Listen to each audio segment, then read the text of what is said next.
Yes, people. We're back again. Another season. Team Talk Podcast, episode 29. Myself, Samuel Law. I got a big cast today. Got Chelsea fan Daniel Stelios. What going? What you saying, boys? Yeah. There's a bit downbeat there. I got Nesi. What going? What's happening, mate? Yeah. I got Coach regular. What you saying? United fan. We're back again. Yeah. I've even got a moderator. Get me, just in case anyone pulls out some dead stats where we don't even know what's going on. We've got a moderator. Pull it up, Jamie. Yeah, you know, pull it up, Jamie, quick. Yeah, man. So another season. Obviously, happy Eid to the Muslim guys out there. You know, boom. United, Chelsea. We'll start off there. Good display. I'll start with the Chelsea fan actually because I want to see what you said before the game. How are you feeling, and then during the game? All right. So before the game, I put it in a group live. I think today can be a riot, and it ended up as a riot. And it's not even. I didn't even think it was going to be a riot because we're going to play bad. But I just thought that we're not going to be good enough to compete with United, and it was proven today. My main gripe with the game is the fact we didn't score. If we scored a goal, I could have at least had a bit more hope going into next week. But even Wednesday against Liverpool, but no goal against a top team. I think it's going to be a really hard season. First half though, I was watching with Coach. We weren't even happy with the way United were playing. Mm-hmm. Like, how do you feel Chelsea played in the first half? I think we started out the gates really well. Lampard, I think, was very keen to get the team showing how he wants to take the team this season, which is high press, like intensity, and attacking with fullbacks as well, kind of taking the Man City and Liverpool model. And we've done that to an extent. I think we definitely put pressure on United. The challenge was just that we didn't put the ball in the net. Tammy hit the post. Emerson hit the post. And if that goes in... Yeah, that's what I'm saying. It's all fractions. Because at the end of the day, we were playing well up to the point where Zuma, who I said we should have sold in the transfer window, Zuma gave away a penalty. Also, just before that or after that, he gave a raw pass to Martial. Martial should have scored that. Listen, was that him? Yeah, it was Zuma. him that passed. Who else is it going to be? The guy has to... We sold... Anyway, we'll move on to Luis, but the fact that Zuma is still there... When Everton said, look, we'll give you 40 million for this guy, I was like, what? Buy their hand off. He's a good player. Like, he's a physical guy, but intelligent, playing in a team where you have to be responsible on the ball. He's not that guy. Would you say maybe you got two, which is what United had? We'll go into that after as well. But would you say it's because you have two, if you like to call it B-side defenders? You know, you got a leader, then you got someone that, Rio Vidic, that's what everyone uses as an example. That's two of them. So, it's funny you say Vidic, yeah. Christensen is not Vidic level, of course not. But he has the potential to be that presence in the back four. He has that presence, bro. And like even when he played at Gladbach on loan, he was the same. He came back to Chelsea and I think it was his first season with Conte. Yeah, he done really well. Got benched under Sarri. But for me, he was the defender that we had to keep and make the core like second man. So whoever comes in slots in. Second man, okay. Yeah, whoever comes in slots in with Christensen. Do you get what I'm saying? But we need someone that's going to be able to lead the team. I don't think Rudiger's that. I think I would rather, right now, while Rudiger's injured, I'd rather Tomori play with Christensen because one, Lampard knows how Tomori plays, and two, Tomori's comfortable on the ball. That's another B-side defender though, but cool. I understand you ain't got no one in your team. Rudiger's injured? Because Rudiger starts for Germany. Yeah. So. Coach, another season, we're here. Like I said earlier, we watched the game together. First half, we were looking at what actually is the shape of this team right now because it looked like it was a 4-2-3-1, but when the game started, guys were just vacant. And midfield, if Chelsea were more clinical, it could have been 2-0 first half. Yeah, just to go back to what Stel said. Listen, Chelsea should have been 2-0 up early doors. Should have been 2-0 up. Like he said, it's fractions. In terms of United, I just don't think we have the midfield options to be playing 4-2-3-1. I think when you play with a 2, it's got to be, like I said, see when Pogba plays with Kante at France, they complement each other, basically. And that makes up the 2 positions. We don't have no one to complement Pogba. There's McTominay, no. Pereira, no. Who else is in there? Fred. Mata, Fred, all these guys, no. Matic. All of them, no. I think we have to play free in midfield with a pivot. We have to have a defensive midfielder screening the back four. They don't have to be the greatest, but they have to just know that your first job is to screen the back four. And who in that United team can do that? Obviously, we took out Matic today. You did say someone during the game. I would have thought someone like Fred would have got in there, but I think Fred's too erratic with the ball. He loses the ball way too easily. So I think that's why he's out. But in terms of energy, getting around in people's ankles and stuff, it would be Fred. But right now, it has to, for me. You said someone earlier. Who was that guy you said earlier? I don't want to say his name, but it has to be Matic. No, I'm not thinking of that. No, but it has to be, because to me, I don't think McTominay's got the intelligence intercepting the ball and stuff. I think he's one of them midfielders where he'll give you that 6 and 7 out of 10 and whatnot. But I think Matic, he's got a bit more. He's not that athletic as McTominay, getting around the pitch and stuff, which obviously that's what Ole wants, so that's why Matic's not playing. But in terms of intelligence and screening the back four, he's the best player we got. That's why we said we're in trouble in midfield this season, because we needed a player like that. Off air, I'm surprised you didn't say his name. We were talking about, obviously, not that we've got nothing to lose, but why not play Tuanzebe? Tuanzebe is someone who's calm on the ball, and he can play in that position as well. The reason why I would say Matic right now, because he's the most experienced person in that position. But if you're asking my personal point of view, who I would put in there, right, it would be Tuanzebe, because Tuanzebe automatically is thinking defensive straight away, and he can play with the ball at his feet. So we're not going to get caught on the counter. But if Maguire pushes forward, he can just slot back into centre back. If Lindelof pushes forward, he can just slot into centre back. So he will always be feeling defensive, always checking his shoulder, who's behind me, who's this, who's that. But when we're on the ball, he can also play as well. So I'd like to see that in maybe like a smaller game or Europa Cup game, and just see him in that, because he's not going to get that much minutes playing centre back this season, because we've seen from the match today, we know who our centre back pairing is. It's just simple. We're gonna go into that, yeah. But before we speak about the defenders, Nesi. Yo. So Lukaku got sold in the midweek. Was it? Yeah, midweek, right? Shout out the man them in the sports group. No, you know, because it's early. Obviously, it's one game, so I'm not gonna. It's too early, but we will revisit this topic later on during the season. But Lukaku got sold. Many people were thinking we have to replace Lukaku. Yeah, we need to replace his goals. First of all, those particular people, all throughout his United career, were dissing him. Yeah, his touch, he can't do this, he can't do that. All of a sudden, he leaves and there's panic. We need to replace him. Oh, we've lost Lukaku. Now we're left with Rashford, Martial. You can't say Alexis Sanchez, he can play there, Greenwood. What do you think about, first of all, Rashford and Martial today? Well, you know, and I think everyone here knows, I'm a big fan of both already. I backed you in the group when everyone was dissing the Lukaku thing. It's a no-brainer for me. For me, I feel like Lukaku was you lot's big money signing at the time, 78, so he has to play. Obviously, we know about all this marketing, football nonsense. For me, I don't know, sometimes I wish the business side frustrates me a bit in football, because it's like, bro, I don't feel like either Martial or Rashford have had a fair run at the number one target. And if I was a Man United fan in your position, like you were, I would be ecstatic. Simple as that. There's not. You've said everything, really. All the people that are saying, United have sold their striker, all this stupid banter, you're the same people. Which one is it, mate? You can't be saying this shit when he's there, but then now he's gone, oh, you've lost your top goal scorer. Fair enough. Let's not, don't get me wrong. People think I think Lukaku's crap because I banter him. At the end of the day, one thing I never deny is return.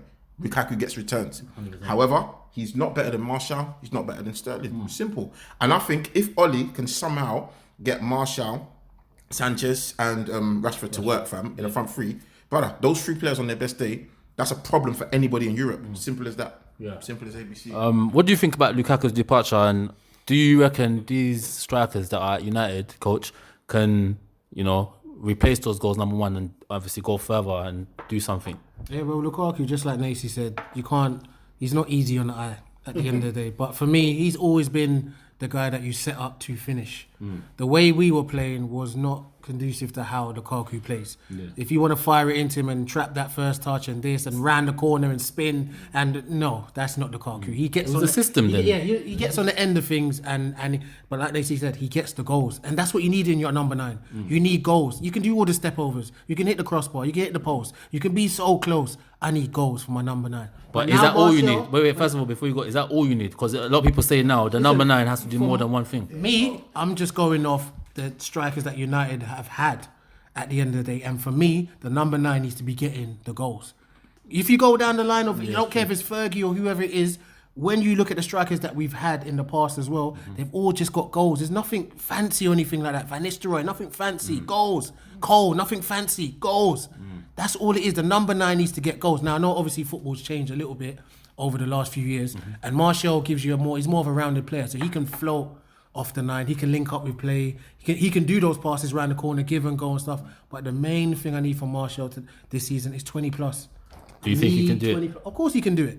Of course, he's our best finisher at the club, no doubt. I'm not a Rashford fan, so he hasn't convinced me yet. That's what I was going to ask you. If just between, because this to me it's I would interesting say because you got two.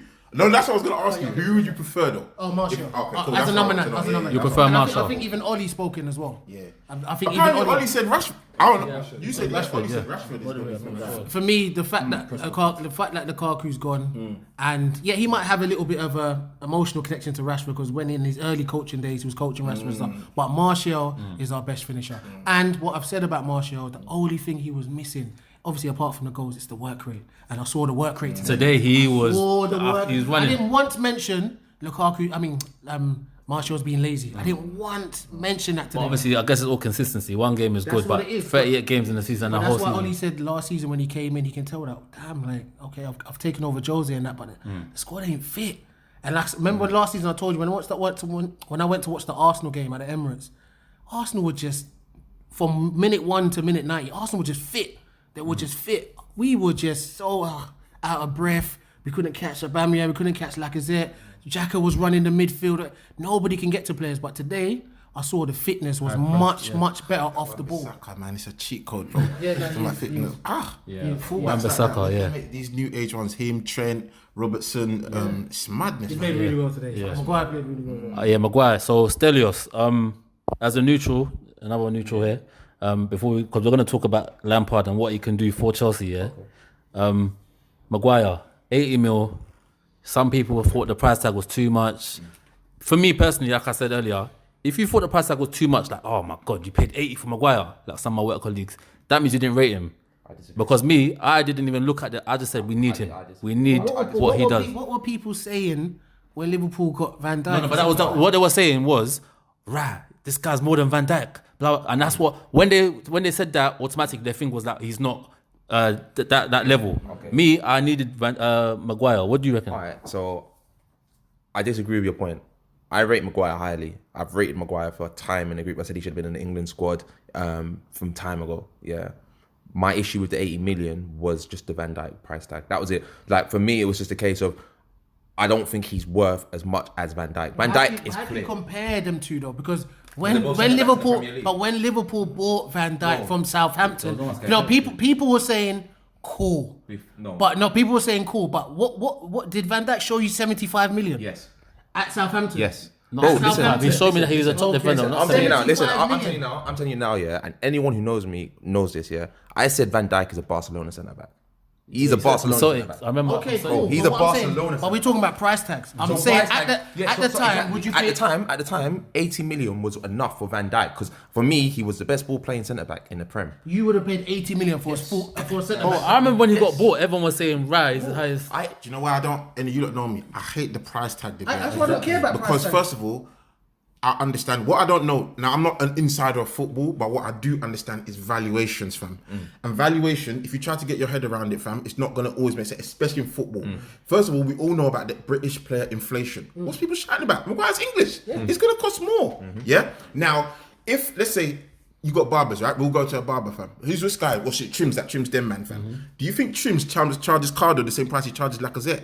No, he's got more money. Chelsea, Man United, City, you guys have to pay more because you have the most money. It's really simple. If Maguire went to Everton, he probably wouldn't go for 80 million. Valuation in football, I don't like it because it's too open and it's too hard to justify. But that's what I was saying. I'm like Samuel. We need the player. My club. It's not my. And that's what I was saying. But I'm with you two on the valuation. When people were talking about 80 million for Maguire, and I'm just like, it's what he can bring. I'm just like, number one, people weren't screaming like this when it was 75 mil for a centre back with Van Dijk, who had the same sort of Southampton and Leicester. I understand because Van Dijk was like being, come on, let's be honest. I was even like, I remember saying, what's the hype about this Van Dijk? Then people started showing me, I was seeing my man walking. I said, this guy's not a centre back. The guy was running through midfield. So I could understand it. Yeah. But for me, like I said, going back to what you lot were saying, price when it comes to footballers right now, I don't care. We couldn't, Jose wanted him last season, we couldn't get him because Woodward couldn't close the deal. So what happened? Leicester's just gone to Maguire and said, listen, sign this new contract here and we have a little wink agreement that, someone comes in for 80 million for you, you can go. That's why Leicester said, yo, he's got 4 years on his contract. We want 80 million. We've got to give 15% of that to sell Hull. on. Yeah. So we need 80 million so that we can give our 15% and still get our profit and stuff like And that. it's Man And that's United. what We know they got it. Exactly. We can check their books online. Woodward talks about it all the time. You've got the bag. So you Woodward can't talks say about it all that's the too time. much. You've got the bag. That's the thing. Money aside though, Stelios, that's- what do you yeah, think about facts. Maguire?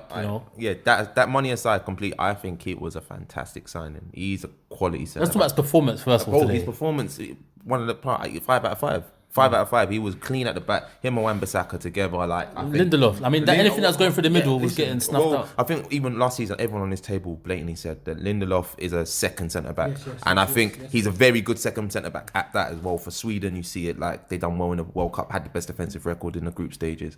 I think, Maguire and Lindelof are going to be a very good pairing with Wan-Bissaka on the right.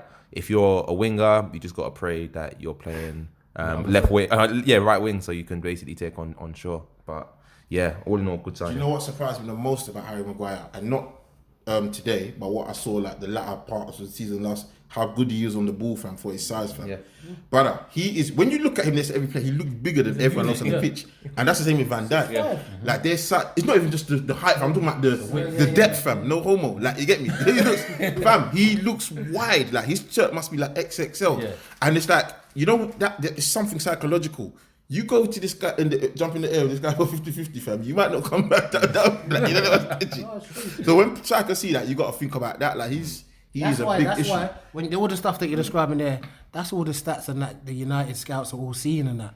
He's won the most duels. He's only like behind Van Dijk in certain areas just by a little much, and you're paying like 5 mil more. So to them, it's a no-brainer to them. He's Premier League proven, which we want to improve in the Premier League. It's not like we're doing the Champions League push. We're doing the Premier League push. And he's 26. 26. Why I'm so happy about this is that, over the years, Man United, we always get like England's best, like in terms of if it's a centre back, we get the number 1 centre back. We've had it with Rio, Palestine. We've had it. So us getting Maguire is significant. It's like we've got a top player in England. Like, do you get what I'm trying to say? Yeah. But Stelios, And Wan-Bissaka, he's going to become. I think he's going to battle Trent seriously for that. Right. I'm just happy Ashley Young's not in this. Quickly before we go on to that. People keep talking about Trent. It's Carl Walker's place. Carl Walker, listen. See Carl Walker here. People don't understand about Carl Walker. He is a man that I don't know wherever he's played. I rate him highly. Like He's saying above them. He's saying people are just displacing him. Like Carl Walker's out and Trent's in. Yo, No, I think they're just saying out of Wan-Bissaka and Who would Trent, be in who's line better? after Who's that? better? But you're right. I mean, Carl Walker, quickly before we talk about Wan-Bissaka and Trent, Carl Walker, he's telling who's the right back that just came? Cancelo. He's telling Cancelo, listen, you have to fight for this place. that's what Even he's been last going week, for. Community Shield, he played Did they well. play on the same thing though together? Didn't they both play yesterday? No, No, Cancelo is right back as well. So obviously he's got to displace Walker. Play midfield as But well. didn't Cancelo play yesterday? No, He can play. He can play right. Cancelo okay. can play right back, left back, and midfield. No, because there was one move I saw in the highlights. I saw Walker overlapping someone from way far. I was Yeah, baffled. for the ball. I was thinking, who was that in that position? Okay, never mind. But this is the maddest thing though. Because for England, he was playing on the inside, didn't he? Yeah, that was when 3-5-2. Yeah. And Trippier was there. So what do you think about that? What, playing the 3-5-2? Trent is ahead of Trippier all day long for me. Yeah, but this is look, as United fans, you should be very happy right now. Like you're comparing your right back to the City and Liverpool right backs. if you don't get That's You're again competing for the Top first, places, the top two. Do you get what I'm saying? I'm happy with Wan-Bissaka being behind Trent and Carl Walker. Just relax at home, focus on United, and just get arrested, and that's it. Forget the England thing right now. You're gonna make it to the Euros. Fergie used to bang that. Fergie would say, players are injured. Scholes used to take bare sick leave for England. 2 weeks before the thing, he's injured. Yeah. All right, so on to Frank Lampard, first of all, because you were a big Sarri fan, Yeah. I mean, last season you defended him a lot. I'm still Sarri's gone now, Lampard's in. How do you feel? Yeah, I'm still a massive Sarri fan, bro. We had a good season last year. We had a good. No, break down your last season because it is harsh. At the start of the season, I made my intentions clear. I want Sarri to do 2 things: get top 4 and bring through some youth. Okay. Last season, we saw the introduction of Loftus-Cheek and Hudson-Odoi. Hudson, please, if you're hearing this, I'm telling you, but even so, listen, he played them. If you're listening to this, Hudson, please just sign the deal. Anyway, like So he done that. He got top 4 and he won Europa. So it was a great season for him, bro. Like, because we did First season. But you know, First season. And because of how the season started, it was like a comeback. Yes, not only how the season started, Brought them up, what happened in the season. Look at when Kepa refused to come off and Yeah, the whole. it was a big story. Like, And you he could do a still, Chelsea got season. what he Yes, got. he Yeah. got They the get job done. spanked back to back, Bournemouth, this 4-0 straight there, like, and then they So- came out and ended on a high. You know what I'm saying? And we didn't look at the squad. We didn't have the squad to compete for top 4, really. Like Tottenham and Arsenal and United were ahead of Listen, us. can you imagine Sarri with the transfer embargo? Oh, no. transfers. I just can't deal. You just don't know how to deal with them questions. Remember when I told you about him and the press? It's not just about what you're doing on the pitch and all that. So same way when we spoke about Jose last season. If Jose maybe was a bit positive in this area and that area, maybe he would have lost at Man United. Sarri had enough of the English press. Bro. He just wanted to go back to Italy, bro. Facts. He had enough Listen, of the English thing. sorry, yeah, it's funny. Yeah. Every time I watch his press release, like his interviews or his press conferences, it was exactly the same answers for every. And I think he just was tired of doing it, bro. He was tired. Like, he just knew, like, I can't give the English press what they want. Like, they're gonna get onto me no matter The what. press told him that Pulisic is coming in. yeah, He just I looked didn't to the know side that. and said, Is that happening? look to his woman, obviously the press woman that said, yeah, they signed him. And he goes, yeah, I think he's a fantastic player. And It's over, bro. I need to go back undermining. to Italy, bro. I can't deal with this. Because he's at Juve now, right? What they Yeah, said, top team. listen, what they said when he come in, you can tell by the actions. Listen, who do you want? Oh, Jorginho. This no. Just give me your first name on your list. Who do you want? Jorginho. Okay, we'll bring Jorginho in. But after that, I'm selecting the players that you're going to be coaching. And it got to a head where it's just like, when, that's what I said, when the press guys tell you that who you signed before you know, I need to go back to Italy. But new chapter, Frank Lampard. New chapter. I said he would get selected. Yeah, new chapter. Just touching on that, like, again with the board selecting the players, like Pulisic, for example, who I'm not mad we've got him, decent player, but anyway, I won't talk about that too much anyway. But life under Lampard now. I think he was the right man for the job. I know it sounds silly, but it's just a thing where he didn't have the experience, but he's a Chelsea man through and through. It's a year where we've got an embargo. Let's bring in someone. Let's take a risk, roll the dice, and bring in someone who's going to get the team hungry. Everyone's going to respect him. He's going to have the dressing room. Settle the team for a year. Let's see how he gets on, and then we can look forward to next year. I think Chelsea will surprise people. I think it's a bad move for him personally and a very risky move. For Lampard. Yeah, this now because it's too early and given the transfer embargo system. First of all, because I don't know, it could be a good move, but I don't know. First of all, basically because of the transfer embargo now, it's like when things start going pear-shaped, they're always going to start looking at the manager, right? No, but they will look at the fact that they can't sign I anyone just don't now. think they will. With Solskjaer and Lampard right now, they're kind of in a similar position, but Yeah, in different they're both, positions, yeah. if that makes sense. Lampard's in a better position in terms of they can't sign anyone. They can't blame him. Before he signed his contract for Chelsea, he's obviously had a conversation with Bamford saying, listen, you lot was the one that got us into this crap in terms of the transfer embargo thing. And obviously, he's coming in as a cheaper option. He's coming in as a man that knows Chelsea. He's gone and hired Makelele, certain Chelsea guys behind the board, where he's trying to make that club full of Chelsea guys who know what the Chelsea DNA. Peter Cech is back and all this sort of stuff. So he's obviously had the conversation with Abramovich and Mourinho and said, listen, before I sign, I need to know what's clear. It's not I ain't made a top 4 and you're sacking me and Jody Morris and we're out of it. So he's probably had that chat with him. They said, listen, it's our fault, that's why we're in a transfer embargo. We went and bought these 16 in a row when we weren't supposed to. It wasn't your fault. I think right now, this season, Chelsea have a free season. 100%. They have a free season to try out. They're going to try out Abraham. They're going to try out Mount. Obviously, they're going to try and sign Hudson. They're going to try out a few players. So Reece James. Yeah, Reece James. So guess what, guys? We've given you a year, Tammy Abraham. Don't go on Sky Sports and give interviews about you want to be a Chelsea player. We've given you a year. You didn't cut it. Mason Mount, you're now playing Premiership football. You need to show us whether you can cut it or not. If you can't cut it, then next season I can't rely on you guys. I need to now go in the transfer market and buy the players I want to buy to move this team ahead. Just touching on that, like that for me is the objective this season. Just finish as high as you can. I'm not even going to say finish top 4. Finish as high as you can because there's a lot of competitive teams this year. And bring through some youth players that are going to be established enough for the squad next year. Yeah. And then I'm praying we can get the transfer embargo lifted this January. Let me see if we do. I want to see Lampard's first 2 signings, just so I can know like what's his intentions for next year. Like what sort of players are you signing? What sort of squad are you? What sort of football do you want to? But I think it'll be better for you guys if you don't get it lifted in January. Why? I think you should just go the whole where he can just focus on the squad that he's got. And then come summer when you've got the whole, because don't forget, if the embargo ain't lifted, because are you back in the transfer market next summer? Is it just, It'll be this. It's 2 windows, so this window just gone and then January. Cool. So already you've got in your mind from now, scouts and guys who are out there watching these games, let's identify the guys that we want for next season already. Forget January, whether it's lifted or not. Let's focus on the squad we have now. Give them a full year, the Mounts, the Abrahams, the whoever it is, and let's just see what they can do. We got the squad for it as well. I think this year it's funny because we've obviously recorded a lot of loan players, and we've got the depth. Like we've got the depth of good squad players. Like not anyone. A lot of people that have the chance to prove themselves, because a lot of them are at that position where they're good enough to show that they're Chelsea players. People like Batshuayi, people like Loftus-Cheek, who I think done that last season, but he's going to fight Hudson-Odoi, Mount. I think Mount is going to establish. I'm betting that he's going to be in the Euro squad this year, because I think he's going to Mason Mount in the England Euro squad. England? I think he will be. You see, that's where it gets political for me. I think he will make it. That's when it gets. There's certain guys that roll out of bed that's better than Mason Mount for me. Okay. In the England squad is strong right now. I'm just gonna Mason Mount. How many times have you watched Mason Mount play?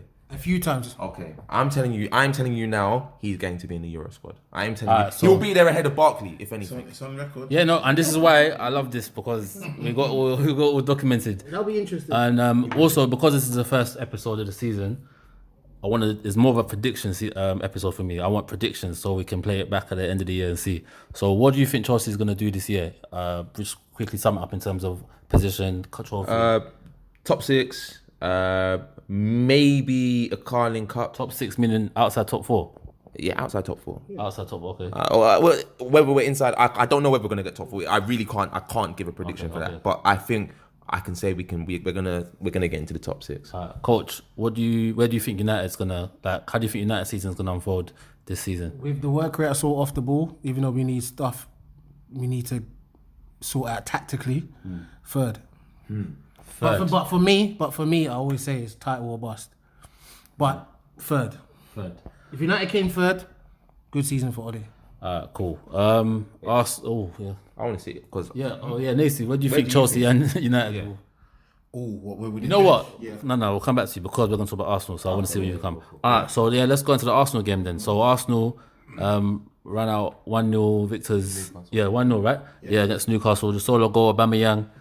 First of all, did you see any change from last season, or because when I watched United game, I said to coach, "But I'm seeing more of the same in the first half." Did you see more of the same, or did you see hope? As usual, every week I try to catch as much as I can of the top 6, and there's usually one team that stinks up the television screen, and it's Arsenal. The game was stinking, the attitude was stinking, the quality was raw to the core. I didn't see any improvement. However, no, it's true, G. It's true.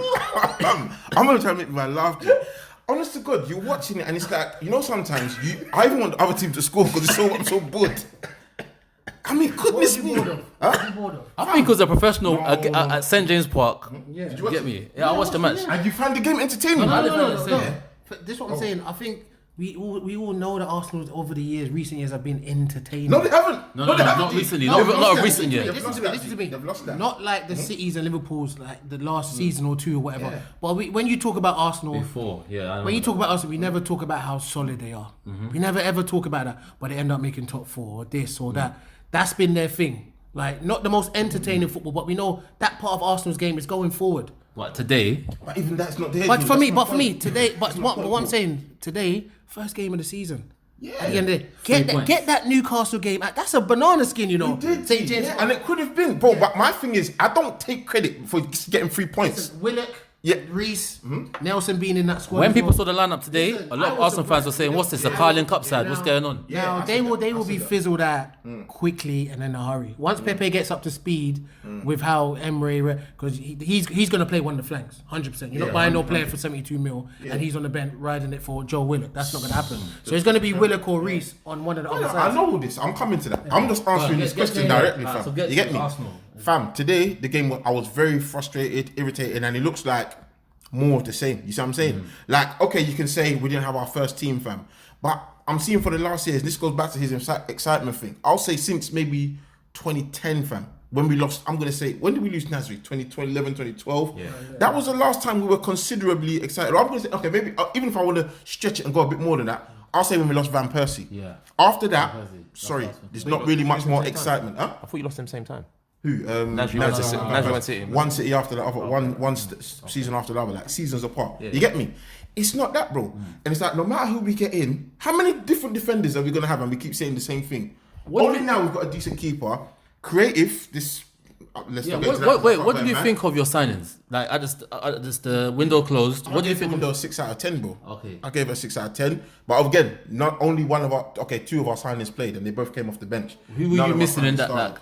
Who were you missing in the window that you would say, okay, this is a solid, or was it the type of player? The left back. But again, I don't want to put my neck on the line because I'm only going off hearsay. And literally, all I've heard about this Tierney guy is fantastic reviews. So I'm hoping he's the same level as Wan-Bissaka and all these other four guys. But yeah, Robert said it there. But knowing Arsenal's luck, I'm gonna have egg on my head. So I'm putting my neck on the line, but it's not my neck. I'm just using everyone's neck that everyone's moving.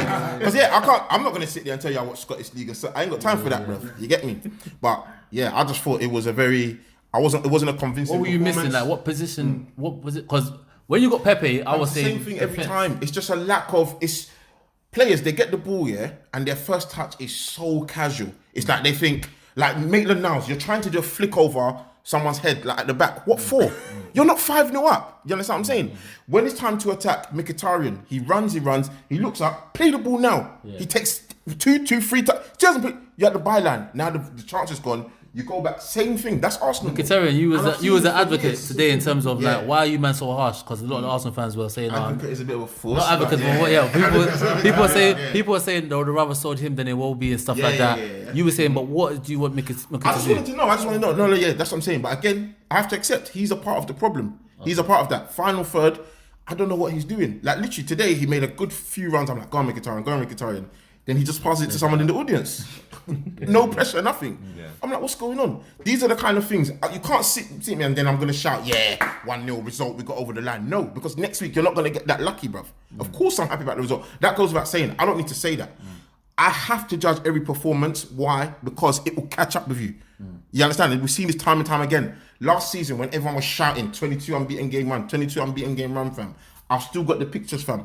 Everyone's saying bubble burster, this and that. You're already on the parade. 22 games. You're counting Europa League and Carling Cup in an unbeaten run. Okay, with that run, we still ended up in McDonald's. You get me? We still ended up 5th. I don't look into just results. You get me? Emery kept making subs, and we were winning games. Do you remember that? Yeah. We had that run literally. I think it was like 12, 13 games in a row. He made the subs, and the subs will come on and they'll score. You're not going to do that throughout a season, bro. It's 38 games, bro. And this is why I'm not just one of these people that says, I care about the result. Because then I might as well just check teletext at the end of the 90th minute, fam. You feel me? If I only care about the results. What goes on from the moment the ball kicks off to the final whistle is very important. Yeah. Otherwise, what are we doing? Why are we even watching the game then? Exactly. But what I'm saying, wouldn't you, because you just said it's a 38 game season, wouldn't you rather that team gradually... It's not rather, Jules. It's not a foregoing. It's not either or. You see what I'm saying? Yes, I want to win. In the ground running now. Brother, I want to see something. I want to see something that's going to give me hope. I haven't seen that yet. Do you remember when I asked Scuffy a simple question? I said, brother, what are your hopes before the season? Now, this was before we made our signings. Last season, I had the hope, not because we made any massive signings, but I had the hope. This is the first time in my life as an adult, 29 years old I was then, to see Arsenal without Wenger. So I had something to look forward to.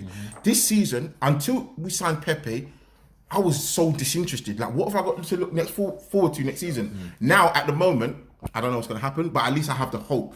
I want to see what Pepe can do. Even Luis, I'm willing to give him a chance. Why? That's what I was going to go into. Luis. So, David Luis, you got him, like, I think on the deadline day. So, maybe Emery wasn't really scouting him, like, we need him. He wasn't. Yeah? Hey, let's get to the point because it was close time. I'll answer the question. Do you think it's a great signing? No. Is it a good signing for Arsenal? It can be. Only time will tell. I'm going to say, you know what? When I weigh it up, are there more pros than cons? I think there are far more pros. Experience, he's won everything.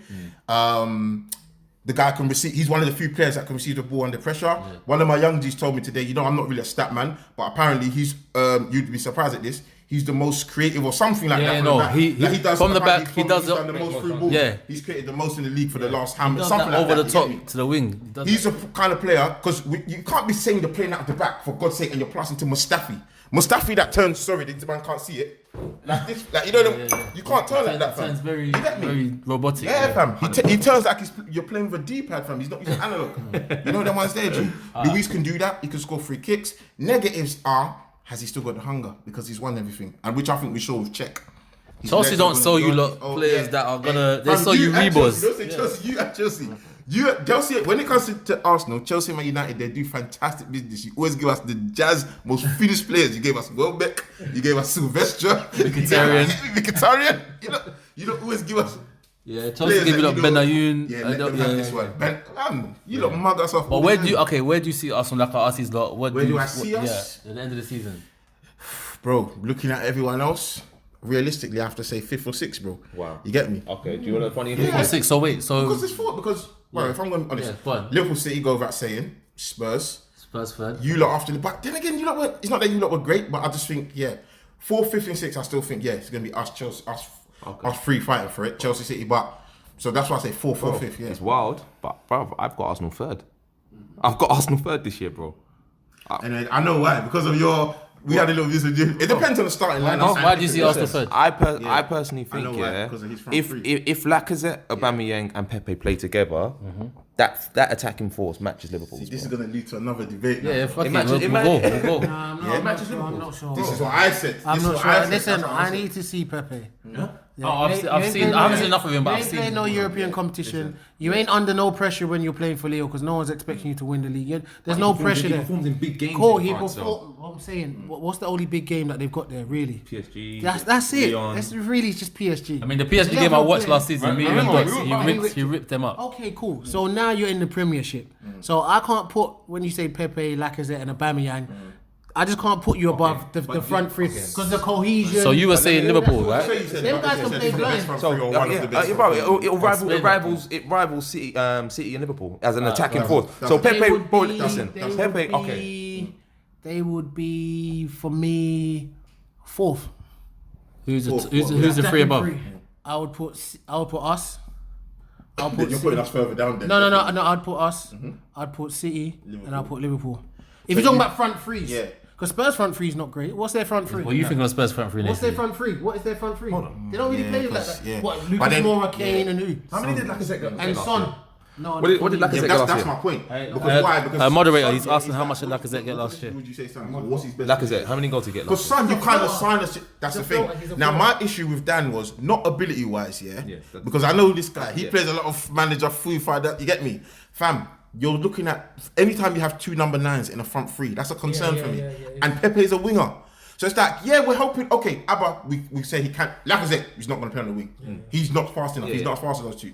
Abba can do a job, done a few good games, but is it his position? Does he want to? Is he going to work? Is he going to track back at this late in his career? What do you say, Lacazette? How many goals has Lacazette scored? So, Lacazette don't get the return. 13 goals last So he got 13 goals. What's that? assists. 13 goals and 8 assists. 13 goals, 8 assists. Aubameyang got 22 goals, and how many assists? and Pepe contributes. How much do you think Pepe's going to get? I think how many?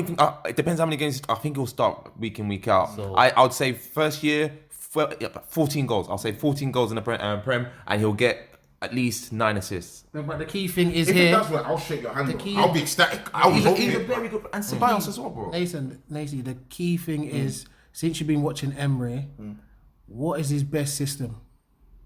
I don't know. I don't think he knows, bro. That's I don't know. I don't another think that's he another knows, thing bro. I there. don't think he Is knows. he a 4-2-3 man? Or Is he a 5 at the back. 4-3-3? Yeah. Is it 3-5-2? 5 yeah. We don't know yet. I think when he gets all these players together and you see the strongest lineup, that's when you see what formation he's really going to play. We're just going off the players that he's got. And who Nesi, really- you're the Arsenal fan. You watch them week in, week out. What formation do you see? Would you play if it was you? My favourite formation. Because you were saying Aubameyang and Lacazette is one of the other for you. Yeah, that's for me. So 4-2-3-1. But now Iwobi's gone. It's changed up the whole thing, fam. Nelson's going to take his place in this squad. Wait, is that good or bad? I can't ban When you say what be going, is that a good or bad thing? For me, it's bad. I think last year he was actually arguably our best player, and not because he was so phenomenal, but best of a bad bunch, fam. The amount of opportunities this guy creates, this and that. If it was Ozil shouting through the rooftops, fam. You know what I'm saying? Formation. What formation? 4-2-3-1 or player for player? Yeah, like, Oof, I'm in stew now that he's gone. All right, let me go. Ozil's good. Leno. Alright, cool. Yeah. So your keeper goes without saying. This Tierney guy, off of what everyone's saying. You get me? Socrates and Luis. that's what Good centre back. Right back, Bellerin, again, who I'm not a big fan of, but Maitland-Niles isn't a right back. Holding midfielders, flexible, but yeah, I'm just going player for position now. Torreira and Now, I said Stelios personally, but apparently he's a number 10. Again, I'm going off. I thought Stelios was a box-to-box.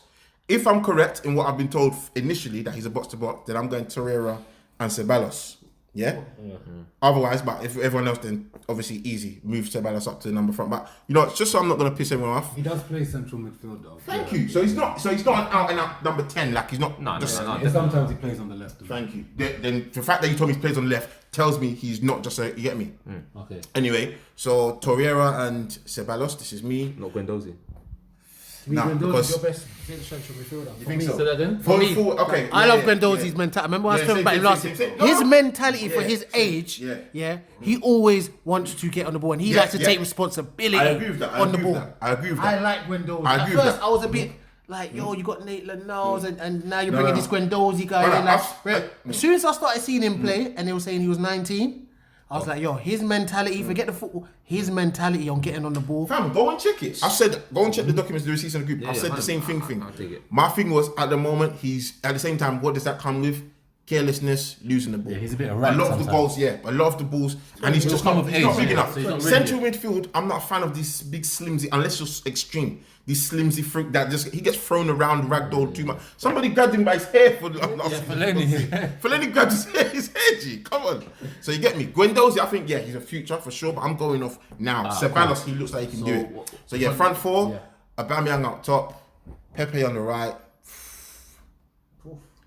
It's a wrap, you know. Let him finish it. But Lacazette is a number 9. Yeah, but Lacazette can play number 10 as And well. you say your own team. Yeah, go I on, can't yeah. Lacazette fan. No, I'm saying It's yeah, like he's not- FIFA, G. That's what I'm trying to say. No. Nesi, finish I'll your. explain what I Wait, mean. so I'll you explain what I said Pepe on the right. I'm running out of players, G. I ran out of players. I'm not saying those. Martinelli. No. That's what I'm trying to get at. I'm trying to wait. I wanted to say Ozu. I can hear it. It's like he wants to say it, but he don't want to say it. What's the other two? So you got Aubameyang there and Pepe on the right. Who else? G, fam, you know like when it's last week and you look at the bench, that's how I look at Ozu, G. I wanted to say Ozu. That's how I look at him. Yeah, alright, let me start again. Torreira, Guendouzi, Ceballos. Who? Oh, see, he put Ceballos number 10. He's changing I have that. to go Ceballos number 10, fam. I can't have Ozu on my team, G. Okay. I got Aubameyang, Pepe, but he still leaves a wing. Yeah, it has to be Mkhitaryan now by default. I remember Nesi during even when they got Pepe, he was like, nah, I'm not content yet. Everyone's gassed that we got Pepe. He said he wanted Fraser still. I remember you saying he wanted Fraser from Bournemouth. We need a winger. And once again, Fraser is just like a Daniel James. Them guys are not going to give you the silky distance. You gotta run into For space. The Premiership football, you need them runners. That's what I'm trying to say. One winger has to be the runner. Yeah. The other winger can be the The cut in and all that. Yeah. Fam, sometimes all these, I'm get fed up, unless you're Robben, who he does it every time and you can't stop it, fam. The cut in. Like Rashford, he does it a lot. That's one thing I'll criticise Rashford of. He doesn't go down the outside enough, You need those wingers like Fraser, he hasn't got time to start cutting in. Yeah. My pace is 99, catch me if you can, bro. Go down the You're wing gonna and get a yellow win. card, mate, Yeah. if you try to catch me. So, man. Yeah. All right, cool. So we watched Liverpool on Friday night against Norwich, newly promoted Norwich. Liverpool 1 point short last year from winning the title. They won the Champions League. Where did Liverpool go from here? Have they got another level because they literally exerted themselves to the end, literally, and they fell short. Can they reach those heights again this season? They're under pressure. What do you mean? Liverpool ain't sneaking on no one no more. There's no sneaking now. Now you're with the big boys at the table now. Now it's when you go to seasons now, you're expected to win the title. That's what it is now. That's a different sort of pressure now. Before it was, we're just trying to, Klopp's just trying to get a trophy. He just needs to get one trophy. He was playing it down a lot, saying, Yeah. we're not, the title, But we're not now thinking he's about won- that. Now he's won the Champions League. He's at the table with the big boys now. Now the pressure, same way Pep goes into a season, he's now going to the same season as well. Meaning what? Defenders. You need to go and win the title. You are title challengers. Teams are gonna know exactly what they're about. This is what it is. So for me, even that's why, even see how silly City celebrated the Community Shield and that, because they know that Liverpool are coming, but they're just letting Liverpool know that, listen, you're there, but you're still behind us. The way they celebrated that, you don't celebrate Community Shields like that when you win the penalty shootout and all that sorts. They're trying to know that psychologically, they're trying to tell Liverpool, you will always be second when it comes to, you won the Champions League, but you've been winning Champions League. You're the most successful English club winning Champions League. So that's nothing, that's all in your history. But when it comes to this Premiership title, 38 games, you're behind us. Stelios, what do you think about Liverpool's squad? Because obviously, like I said, I've already said what they've done last season, Klopp said we're not just gonna go into the transfer window just because, and some Liverpool fans that I spoke to were saying, nah, you need to kind of freshen it up, kind of, you know what I'm saying? I think he done the right thing. I think Origi towards the end of last season established himself enough to say that, look, I'm good enough to be cover for Mane or for Firmino if either of them get injured or can't play. I think they've got a strong enough front three to still kill off any team in the Prem. And they've got players like Oxlade, Chamberlain and Lallana fit, which are going to be like new signings essentially. So, and Gomez as well, who's back. So I think it was a bit harsh that Matip didn't start because I thought he was very good in the Community Shield and the Champions League final. He's been good for the last few games, but they've got Gomez now to be cover. So take it to January. Take that squad to January. You've got a good enough team. Let's see how good you can. And then if we need an extra boost, City have already played their cards. They've got Rodri and they've boosted the areas that they need to boost. Let's go to January with the squad we've got. And if we need to take City, go up another gear, we can fork out the money. We've got the money. You know what? For me, with Klopp, what he's done is basically what he's carried on from last season. He's told the midfielders, or he's showing midfielders by the way he hasn't bought no one. Listen, you guys, I ain't looking for goals from you guys. What I'm looking for, get the ball up to the front three quickly. Now Don't waste time. Now in the wait. middle. You know, it's funny because when Liverpool played Sporting, obviously the whole summer we were linked with this player called Bruno Fernandes. I was thinking, I know this guy, but I don't really watch him, so I went to go see some highlights. The guy's a baller. So Liverpool played Sporting in the pre-season, overtime. No. Alright, cool. Well, I think a lot of people could say Bruno Fernandes, he was highly sought after, But when Liverpool played Sporting in the pre-season, he even scored against them. And they were asking Klopp, he's linked to Man United. He said, listen, I hope this guy does not go there. And even him saying that, I was like, when we get this guy, blah, blah, blah. And I was also thinking, I hope Liverpool don't try to get him. Because for me, personally, how you're talking about midfielders, Liverpool don't have a player that, is a creative. Who's their most creative midfielder? I don't think... I agree. Yeah, and I think he is a missing piece. If you're talking about a player that would fit into that team and provide for the front three, because a lot of the times, Liverpool are dependent on that front three to make magic. If they get a centre mid, that exactly. Fekir is another one that I was thinking I don't want to go there. If they get a creative midfielder that can link defence to attack and provide for the front three, it's trouble. You see how KDB does it for... I'm on the other side of the coin on this one. I think if you take one of them workhorse midfielders out of that midfield and put a creative one in there, I think it will help the opposition playing against Liverpool. I think it will help because don't forget, Fabiano's not a ball-winning sort of, do you know what I'm saying, DM or anything. Them guys are just all the same sort of level. They just know, Henderson, Milner, Fabinho, Wijnaldum, they just know their job. Receive the ball in the half turn and get it to the next third. You know why That's Liverpool it. get away with it, fam? And Dan, I think you agree with this. We've said this bare times. Firmino's a different type of striker. He's their creative. He drops deep. He's their number 10. Yeah, he drops bare deep. He's happy to lay off that one touch, do the little 1-2s with Mane, Salah. You man do the goals. If an opportunity comes, I'll score. But he's think about it, of the top 6 clubs, he's the only striker who doesn't get maybe even, 15 goals a season, fam. You get me? Well, he must be up there with assists. Jamie, can you put that up? Probably. But yeah. Alright, cool, fair enough. But I just think they just need like a centre midfield that can drive with the ball. Obviously, Oxlade's coming back. He can do that. I'm with you there because I get what you mean about if they have a creative player and they take out a workhorse. But there's players like that now. Like for me, don't know if you watched Tottenham yesterday. Ndombele, that guy. Ndombele, yeah. He is a serious centre mid. Is he defensive? He's like SEM, but on another gear, like, box to box, on another gear. Like, and if you saw the passing as well, the creativity in him, and he scored yesterday as well. So I think I know Wijnaldum can do that, but he's not as powerful as Ndombele. You know, these new signings, I ain't judging them right now, whether they played well or they ain't played well. I'll see at the end of the season whether they were good signing or not. Because what it is that Ndombele is cool. You've been getting Christmas off and all that sort of stuff for the last few seasons. You've been chilling with your family, getting rested, when you got to play them games in Christmas, you got to go through the intensity of the Premiership. You probably found that yesterday against Aston Villa. Yeah. Yo. Because in France, they play the lower league teams and it's like, we're going to... But every game is hard. Pulisic look like, what the fuck's going on, man? Holy shit. This is the league, man. League, man. Oh, shit, y'all. Oh, these London boys ain't playing. He came on the ball, he got on the ball and Twanzebe just buzzed him off. He thought, oi, you took it too hard. And he just got winded. He was like, oh. Holy shit, man. So what I'm saying about in terms of Liverpool, when you think about them right now, like Man City did. Man City just replaced got the Fernandinho replacement because he's getting older. They need someone like him. All they've done is just replaced it, and they ain't gone and bought a workman like midfielder who can do box. They've just gone and replaced what they do. Liverpool also have a structure of what they do. The midfield three are nothing special. You can mark them, you can do this, you can do that. They're just there to work. And they've got like for like. If someone comes out, they'll just bring Keita in or Milner in and do the same thing. Yeah, What maybe. about Shaqiri could kind of be that if they need. They sometimes play him in the centre mid. Like he'll come on off the bench and he'll replace one of the mid. I don't think he's disciplined enough off the ball for. No. I'm just saying. Yeah, what I'm saying, like, because I think it's different strokes for different folks.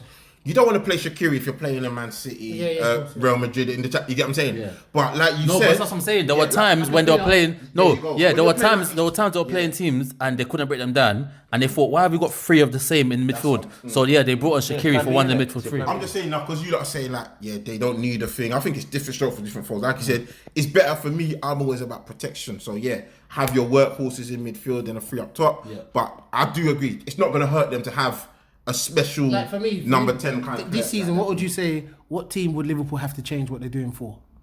What do you mean? Say that again. What team will they play against this season where they need to change anything for? A team that's just sitting hard to break down. No, but what I'm saying, even that though, the front three are so potent that even that it's just saying. No. Sometimes you could be starved of. They will blow teams away. Regardless. See a lot of the Burnleys and all that sort of stuff. They're beaten in the tunnel.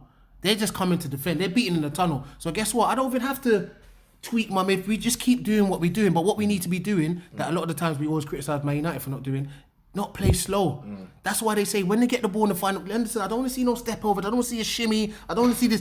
Get on the half turn and feed Salah, who's made that run inside. I think that's what they do. Saying is, like, would it hurt them to have that?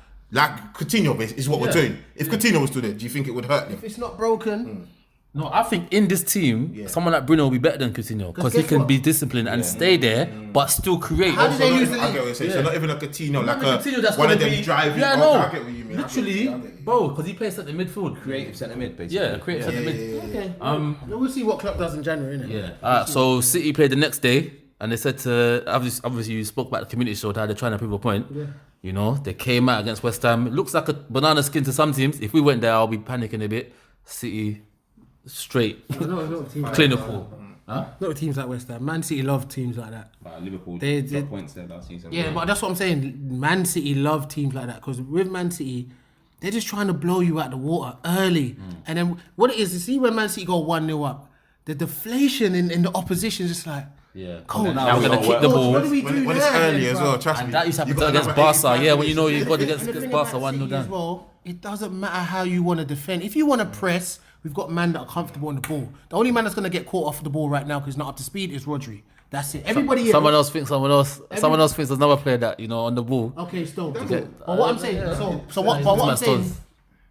Who else? Sterling, fam. Anyway. Say that again. Sterling gets tackled. And I agree. Sterling does get. No, you mean but you mean kind of holding the ball. Sterling gets dispossessed. Building from the back. If you want to press them high, from the back, press them high. That's cool. They've got players that are designed to be comfortable with the ball in 1v1 situations.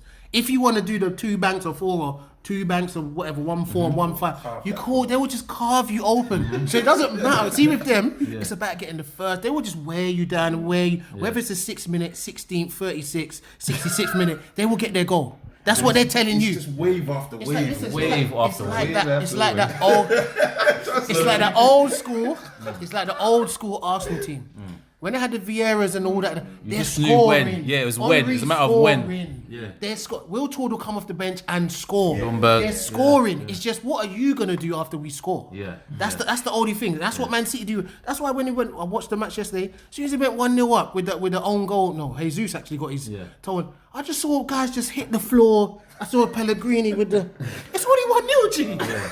But they know psychologically, damn, now we have to come out and play. Now I have to rely on Wilshere, who's finished, to try and put the ball through. Then I have to rely on this. And then when you start playing with City, okay, now it's on. Nesi, both teams played. Who were you more impressed with on the first 30 seasons? Liverpool, City? Yeah. Oh, City by far. Yeah. City by far. I think Liverpool kind of...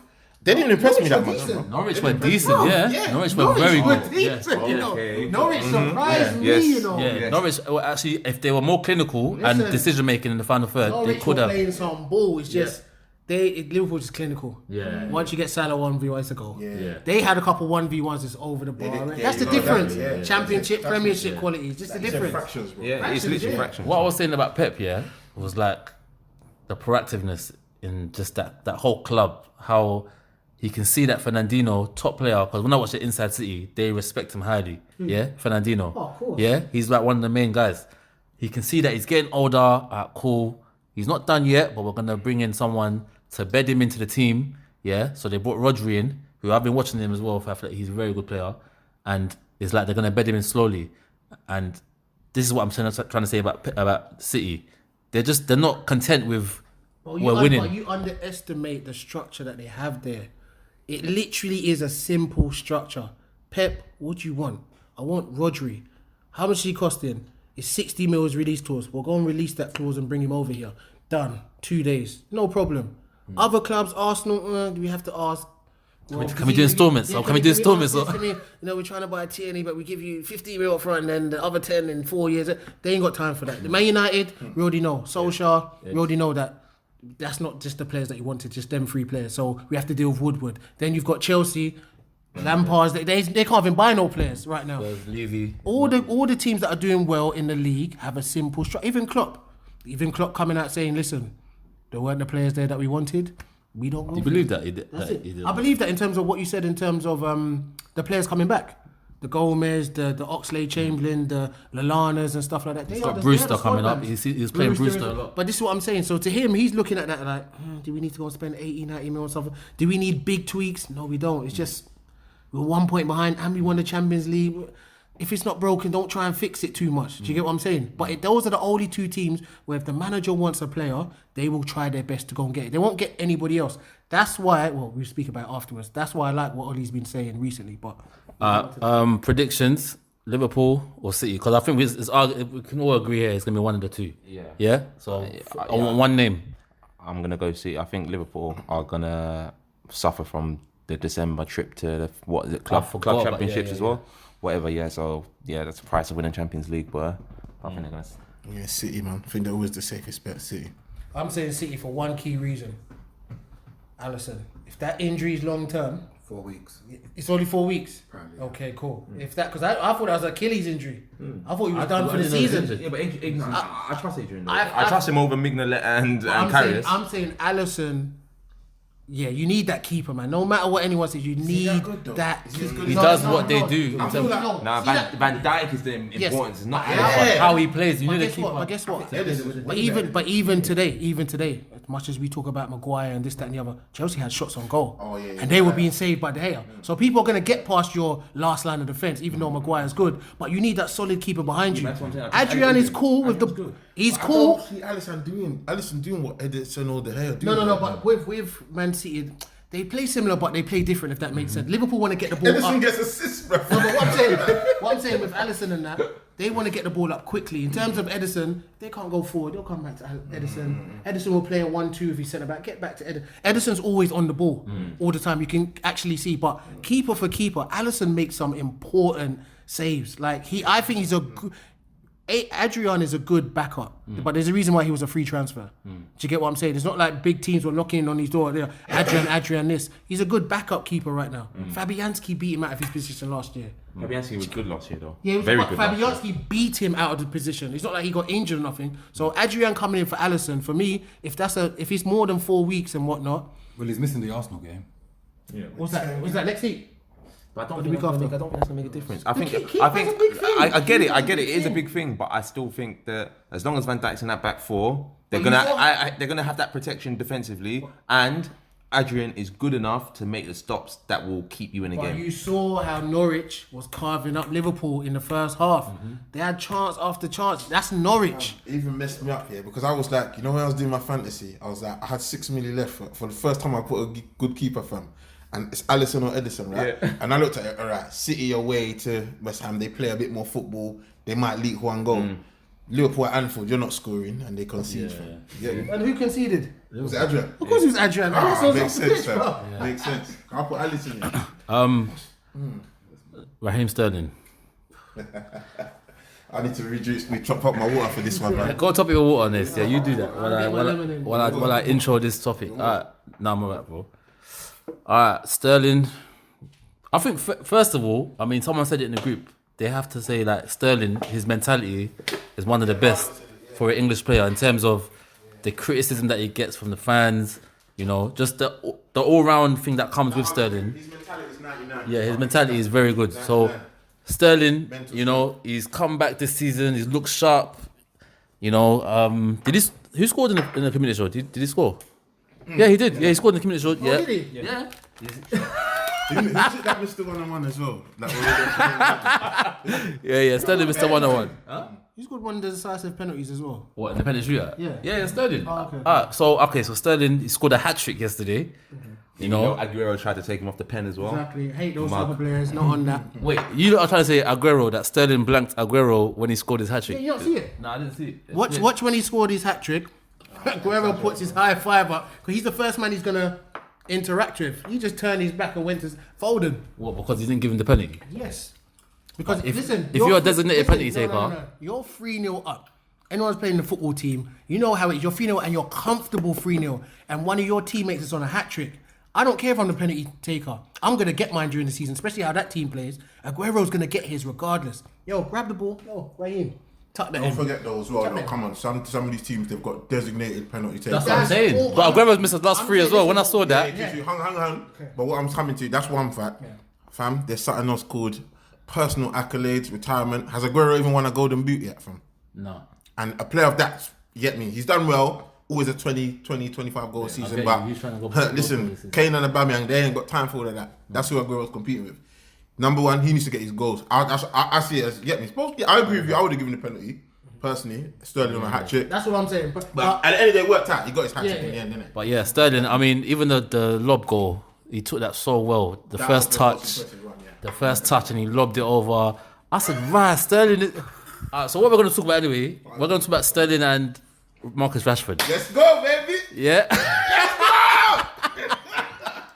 All right, so Marcus Rashford, I mean, when he burst on the scene, boom, he was doing his thing. Under certain managers, he faded a bit. Guys seem to have kind of either forgot what he can do or they just don't think he can cut it. Sterling's been flourishing meanwhile. Nesi, I want to come to you first because we was talking about this in the group. Yep. Rashford or Sterling? You already know. For me, what's the question? Who's a better footballer? Rashford, 100%. Man call Rashford a workhorse, yeah? Yeah, there's one player who makes, 100 shuttle runs a game, fam. Off the ball, but we call Rashford a workhorse. Rashford, as an overall player, on the ball, he wants the ball, beats players with ease. He's not even trying. He plays with his head up when he's on the ball. Rashford, Sterling when he's got the ball, he plays with his head down. When he's on the ball, he does not look up. You feel me? He doesn't look up enough. When he runs, once he gets stuck into that corner, it's like a cul-de-sac. Shit, what do I do? Silva, Bernardo, hey, help me, fam. Come on, don't worry, let me finish, fam. You get me? Fam, that ball over the top, yeah? And Lloyd tried to tell me that we've seen Sterling do this. That ball over the top, fam, yeah? From who? Rashford's second goal today, fam. Okay. The control, the way he took that ball, fam. How many times did you see Sterling do that, fam? What goal did he score this weekend, bro? Over the top. Mahrez, over the top. Fam, that's, not in... That far out of the pitch, fam. Come on, look at that, them long balls, fam. They have to be a justification now on the over the top. I know what this is talking about. I know what this is talking about. Wait. I know what this is talking about. Basically, if you get the ball, deep ball from your own half and me right. Sterling got the ball. They were both impressive. The reason they were both impressive, yeah, is because Sterling got the ball in the box, had to wait for the ball to come down and still lob it, which is why you were impressed with it. However, Rashford got the ball over from Pogba, and he still had a lot of work to do. What I'm saying is that we can all dissect little highlight moments like today. We can dissect Ricky. You would be my witness. Rashford's running in green grass. He ran out of green grass and he passed it to the other team. Ricky, am I lying? Yes or no? Ricky turned around and said, "Who's it?" No, but this is what I'm saying. We can all. But what I'm saying, rarely lose the ball. When they do, it's Sterling. But what I'm saying, watch it. What I'm saying, I wish I can sit and watch the game with you, and I'll tell you what's going to happen before it happens. We can all dissect each player making mistakes. What I'm saying right now, Raheem Sterling is the best English player right now, all round. And I always say 95% of football is played without the ball. So if you're not intelligent off the ball... Yeah, because basically earlier you said people call Rashford a workhorse and Sterling. I think Sterling makes smarter runs. Rashford runs a lot. You're right. But you see how we say his runs? He has the runs to make. It's really simple. In football, in City, they have the players, yeah? Yeah, you said that could... But he was doing it let me before finish. Pep. No, he was not the way he's doing it now. Raheem wasn't doing it the way before he's doing Pep. it now. No. For who? For City? Raheem wasn't doing it before Who Pep. brought him? Oh, who's the manager before? Raheem wasn't doing it Wait, before who's the manager Pep. before I'm Pep? talking about Pep. I'm Was talking he doing about that at City. Liverpool? I'm not talking about Pep. Was I'm he talking doing that about at City. Liverpool? Not what he's doing now. No, not to the same No, level. were you talking about And even Liverpool? then, it was when he had Suarez and Sturridge. Go and check his numbers the season Suarez left. Vicky, pull it up. I got it. Thank you. Okay, and tell me if it's the same or worse. Well, his season's 13-14 season. He scored 9 goals, 7 assists. Which is How old is he? That's what, 4 years ago? Okay. 4 or 5 years ago. What So it'd been is like that's at Liverpool. Yeah. Then his last season at Liverpool, 7 goals, 8 assists. Why? When And Suarez... his- But he moved it. Did he move in the summer? Or the... How many? He went on January. Let's talk about now. And then, okay, Moderator. I know what I'm talking about when I'm saying this. we can fast forward to now. Same amount of games, 17 goals, 12 assists. So he's made quite a dramatic improvement. And Nesi, are you attributing that to the system that... It's common sense, G. It's common sense, bro. This is what happens, yeah, when you have people that watch football intently and don't look at end results, and the people that look at just the results. I care about results, fam. But a football game is 90 minutes, fam. Yeah? The way City play, if I've got a player, you know, like Bernardo Silva, Aguero, all these players, Mahrez, Silva, that can pick up the ball, it's simple maths. If I've got the ball, there's 3 of you around me. What does that automatically mean on the pitch? Make space, go to someone. That means there's somebody's not being marked. That's where Sterling is. It's not intelligent. He's trained on it. City play with 10 plus 1. 10 men plus Sterling. We're the ballers. You run around for 90 minutes, find the gaps, and finish the tappings. Nah, Lazy. I'm saying, listen, That's that's the... how No, much- I know what you mean, All but right, come on. so any of the Samson, more time. Be honest. Majority of Sterling goals. When are you impressed at the goals? This is More time now, but I'm yeah. He's just on the end of stuff, bro. He happens to be that guy. If it wasn't And do Sterling, you it would be think, someone yeah, else. when you said earlier, I'll have to put you up on it, you said it could be anyone else. You said, I feel if it was Jermaine Pennant, Rashford, you said, sorry, Walcott. You said anyone in that... Walcott could do what Sterling is doing in that team. In that City team, I believe that. Walcott could do... Sterling is... I'm trying to deep it. This is what I'm saying. Since Raheem Sterling burst on the scene, when Brendan Rodgers brought him into the first team, has he been out of anyone's first team since then? No, he hasn't. Has Rashford? Yeah. Thank you. Because to me, that shows me when I look at and I'm just talking about internationally as well. He's never been at no one's first team. So that's Brendan Rodgers. Was it Pellegrini before Pep? Okay, that's Southgate. And whoever else and Pep. These are 4 different And by the way, managers. Pep and that City team, he's got killers behind him. He's got killers. trying to take that place. It's no joke. Even bringing even when they brought Mahrez in. When Mahrez came in, they was like, who's gonna battle out of Mahrez and Sane? That's what They already knew Sterling's gonna have that. This is my whole point. So guess what? So when people talk about if you don't look at the result and it depends when people just look at football, I'm looking at the managers that are picking these guys. And this is what I'm saying. Looking at the pitch and what I do for myself. Listen. I don't listen to all this. Gary Lineker said it. Watch the game for 90 minutes, G, and not just the result, not teletext. Put your phone down, stop texting, watch and concentrate the game and look, and you will see the same things. You will see the game for what it is. I'm just not listening to the managers at the end of the day. I'm just watching their actions. I'm not listening to what And they're what saying. are you seeing? I'm watching the actions. Nobody dropped Sterling. As much as people What are you talk seeing on about- the pitch? His IQ is very high as a footballer. That 95% that I'm talking about, he literally feels that 95%. The only guys that you can say their 5% counts more than anyone are people that walk around the pitch like Messi. Because when they get the ball, that 5% is that's something. When Cristiano gets the ball when he's walking around, it means something. Other than that, the other players that don't, you have to move off the ball. Your IQ, you have to move off. Apart from them 2 players, you have to have the IQ to separate yourself from everybody else. His IQ is better than Marcus Rashford's IQ. Even today when we was watching the match, There were so many times where Pogba got the ball. He's looking forward. Apart from that goal there, we're looking at, make that little cute run in behind so you can get the ball. Well, what does Rashford do? He always waits for the ball to come to his feet. Because that's his mind. No, that's his mind not working. Just not working all the time. So when Sterling's got the ball... Did he wait for the ball to come over on his last goal? Rashford can do both. Sterling's a one-trick pony. Did I just not say it? Apart from that run there, when you look at... You talking about... That's the only time he's done that. That's the only one run he's done in his life. He just said, let's look at the totality of the game, not just the result. You're just looking at that one thing that he did today. Like, you just done that one thing. There were two things. Your second goal, that was the most impressive. That sums it up there. Rashford picked the ball up from the edge of the box, basically created the pre-assist, which resulted in Martial's goal, fam. Sterling's not doing that. Sterling is just on the end of things. Waiting to get You're talking about a footballer. Look at the overall picture. So let me ask you, Dan, because obviously, as you've heard both of them. Wait. As you've heard from what you just said there, What's the disagree? Did Sterling not carry the ball from the edge of the box? Sterling gets a lot of pre-assists. No, sorry, not Sterling. Did Rashford not carry the ball from? No, he did that. But is Sterling going to carry the ball like Rashford? Why are you going on like carrying the ball? That's not every footballer's attribute. Oh, off the ball is more important. Football's about what you do with the ball. You can say 95% of the game is played off. It's about what you do. You don't get stats for that. No one's judging what you do with the ball. Listen to what I'm saying. You've just got your point. You're stuck in your way. All your greatest players that you wanna call the great ones and whatever, the Ronaldinhos, the this, that, and the other. They are the 5%ers. They're the ones that can walk around the pitch. They have that magic 5%.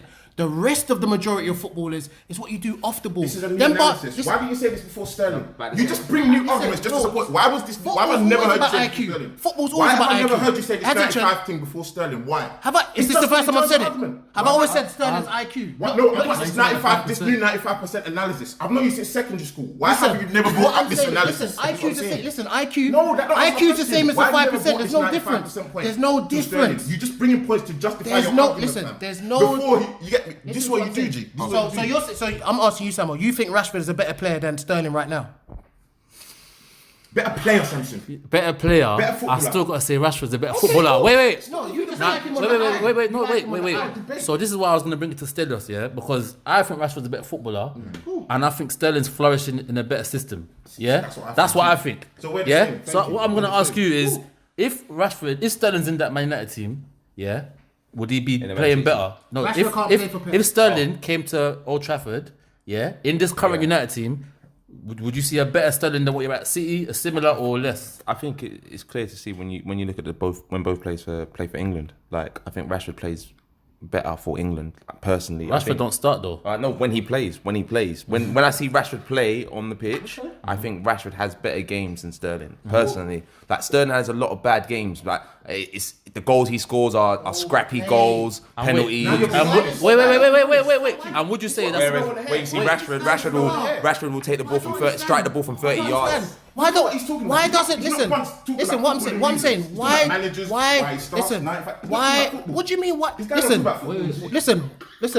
When you ask me, when he says, "Oh yeah, why are you just not talking about football? Why are you not talking about when the guy starts?" You're talking about different managers with different philosophies that are coming with the same thing. That Sterling, anytime Sterling is playing, he has to start. England, Man City, Liverpool, it's all back to back. So these managers are seeing something. Same thing when I mentioned to you about Fellaini. Every time we were dissing Fellaini.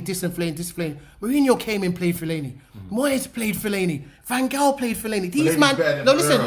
See, I'm just saying, these man.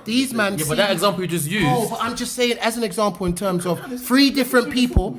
Listen. Yeah, okay, three different people used him. But would you say Fellaini would be a solid player just because three people used him? What do you think? I think about Fellaini, because okay, so what I'm saying is going back to what he said about Sterling. He wants to know what I think is better. I think his football IQ is better, and I want a football player. I want a football player that goes past the YouTube skills and gives me football IQ on a professional level. Okay. That's what I want to see. I don't want to see your YouTube skills. I don't want to see that you can make one run out of a blue moon, trap it down, and then finish. Wait, I think what I'm trying to get at with the whole Man United thing, because I mean, it's clear to see that United creativity is lacking at times, and. If Sterling was in that Man United team, you see how he's ending up on the moves. Let me finish. He can't answer that. Let me finish. Coach. So how Sterling is at the end of these moves, is getting passes from KDB, mad passes, Mahrez, Bernardo Silva, is on a plate. Literally, he has to be in the right place at the right time. He's getting there. But at United, would that work? And if it doesn't work, has he got the ability, the football ability, to create something? So that's what I'm saying. So you're asking me that, and I'm asking you, would Rashford get into Pep's side? No. You're asking me a question. What I'm saying, hold on, guys, hold on. Wait, coach. What I'm saying is, how Sterling is on the end of these moves, and he scores. Okay, cool. His output is very good. United don't have those kind of. We're not creative like that. Where we create 15 chances. What makes you think so what I'm saying is, with Sterling in the Man United team, can he do that? Because he starts for chances. He's not going to get goals. And if he doesn't do that, can he change his game? You're asking a hypothetical question. You're saying high IQ. What's high IQ going to do at Man United? That's what I'm saying. High IQ is when I look at a footballer, what he's doing off the ball. And I'm telling you, off the ball. Wait. Listen, let me come back to my point before you cut me off. And let me give you a perfect example. The goal that was disallowed for Jesus. Did you see the IQ in that goal? Sterling's brought the ball from the outside to inside to pass it to Silva. But while that passing movement is gone, he ain't just stood still waiting for the ball again. He's gone to the right place to receive that ball again. He's cut it across the... That's simple football, but a lot of players can't do that. I agree. I agree. Can't do the simple things like that, though. Even and you say that, can he go to United and create? Bro, the guy had a lot of assists last season as well, bro. It's not just goals. Do you know what an assist is? You don't know what fucking assist is. That's what gets on my nerves. Passing the ball across the 5 yards is an assist. Creating is not assisting, and that's why people think Ozil is a creator. A passer is not a creator. A creator is someone who opens up spaces. Sterling does not do that. He doesn't do that. Say that again. A creator is a person who opens up spaces, not who finds it. Sterling doesn't open up spaces. Sterling doesn't open up spaces. Sterling doesn't open up spaces. He moves his pass. He's not off the ball. He's not coming off the ball. He's not on the ball. He's not on the ball. He's talking about. Hey, fam, sit down, bro. What's wrong with you, man? This guy, guys, Nesi's in the studio. He's taking his clothes off. He's sweating. He's sweating. Did he just say a creator is only a creator? He meant on the ball. No. What I'm saying, he meant on the ball, creating space. So not off the ball runs. He's talking about on the ball. Yeah, I've seen some very good assists from some Sterling, bro. But Rashford can. I've seen some very good assists from Sterling. I've seen some very good times when he's taken the ball by himself. When he's taken the ball by himself, from the edge of like from the left wing or whatever, cut inside and banged it as well. So he scores those type of goals. He's not like I'm not gonna turn around one hand. Yeah, but I'm not gonna turn around and say You just said the creativity on the ball. I'm saying, what has Rashford created for anybody else? Apart from situations, why are you talking about? Because I can bring one up. One off the top of my head, I can remember when he did the thing on the sideline and whipped it in. I'm talking about both players. When you talk about creating chances, who do you think of? You don't think of Rashford. No way. Rashford's more of a striker anyway. Sterling's on the now wing. he's more of a striker. So you're talking about creating or striking. No, I get you, but off the top of my head straight away. Wait, let me finish. Off the top of my head, I can remember straight away when he did the Rabona thing on the side, whipped it in for Pogba. No, that's an assist. Wait, guys, wait. You asked me for an example. I just said it. I'm talking about this result business. These men think a chance is just a shot. I'm talking about when it's nothing, it looks like there's nothing on. And then Rashford will get out of like a mad situation which you're thinking, how's he still got the ball? And then put a cross in. Sterling's not doing that. Sterling can't even cross. Sterling can roll the ball across the 6 yard line. He's not going to put like that. You know them deep crosses, Rashford, where it's like, that's a chance. It doesn't get finished, that's a chance. Listen. Oh, yes. Listen, we're not gonna get to. Listen, what I'm gonna ask, from all three of you, because wait, we're off that now. We're off that. We're good. Okay, can we go around the table and see who they would prefer? So me, what I said was, and let's keep it quick here. I said Rashford is a better player. Sterling's flourishing in a better system. What would you say? I say Rashford is a better footballer, but I would take Sterling in my squad over Rashford any day. Okay. Rashford's a better footballer. Sterling. Alright, cool. What I want you to do, I've got a Chelsea fan, Arsenal fan, Man United fan. I want you to give me two things, from each of you. Who do you think is going to be the player of the club player of the year? Who's going to be the best player of the year? And who do you think is going to be like the standout in terms of unexpected, like the wild card? Okay. Chelsea. I think Mason Mount's gonna get both. It's hard for me to say Both, that. yeah? It's hard for me to say that because I'm hoping that Callum comes. I'm hoping that Hudson-Odoi comes and basically. You man are laughing at it. The guys are Chelsea, man. Let him pour it out. Hey, moderate. Okay. Yeah. It's good. He's backing him. Listen. Mason Mount is a very, very good footballer, man. So you're saying Mount? So yeah, I'm saying Mount's gonna be the surprise wild card. But I'm gonna put my neck on the line. Hudson-Odoi, man. Listen, Player of the year for player Chelsea, of the season, man. He's gonna step up, man. Cool. He's gonna step up. Nice. Arsenal. Yeah, for safety, because it's between, for me, player of the year between Salah and Kane. Between No. We're talking about club. We're talking about in your clubs. Yeah. Oh, you think I was gonna say Mason Mount for the whole of Prem? You're mad. You're mad. Where's the Chelsea? No. For your club. Okay. Oh, player of the year. Yeah. Well, You know they do club player of the year. Yeah. Who do you think's gonna be, and then who do you think's gonna be the wild card? Like the one that comes out. yeah, Bameyang and Pepe. Bameyang and Pepe. Yeah, easy. United. For United, I would say the surprise player this season, I believe, will be Greenwood. And then, I don't want to hear that. Carry on, dude. I don't want to hear that. you're talking about each individual clubs. Exactly. Yeah. And then player of the season, I think Martial will get it. So me, I would Greenwood's say what? Greenwood's what? And I'm you saying rate Mason Mount? Greenwood's washed. Yes. Washed? Not washed. 17. cool. That's the worst thing you've ever said on the podcast. Okay, wash is a strong word. Wash is a strong word. But I don't think he is what you man are making him out. Alright, cool. I'm gonna say, man, I think player of the year for United would probably be Wan-Bissaka. I think he's gonna be player of the year, and I think Greenwood's gonna be our standout wild card. Hold on. In terms of You said McTominay. What happened to that? No. No. I didn't say. Oh, hold on. Moderator. Wait. I said during this pre-season, I said McTominay is gonna have a standout season. I didn't say he's gonna be the player of the year. I think Wan-Bissaka is gonna be player of the year, and I think our wild card. I didn't say our wild card will be Greenwood. Wild card meaning someone you're not expecting, and he's gonna do it. Greenwood. Yeah, I will say. People might not agree with me, but the way he moves, and I know he's not that level, but he has that kind of Van Persie kind of type, body type. He plays that Van Persie a bit, yeah. That left foot. I think, now Greenwood, 17 years old, get me. 17 though. 17. No, you said wild card. I said wild card, like someone else is gonna, because How old was Rashford when he burst onto the scene? 18.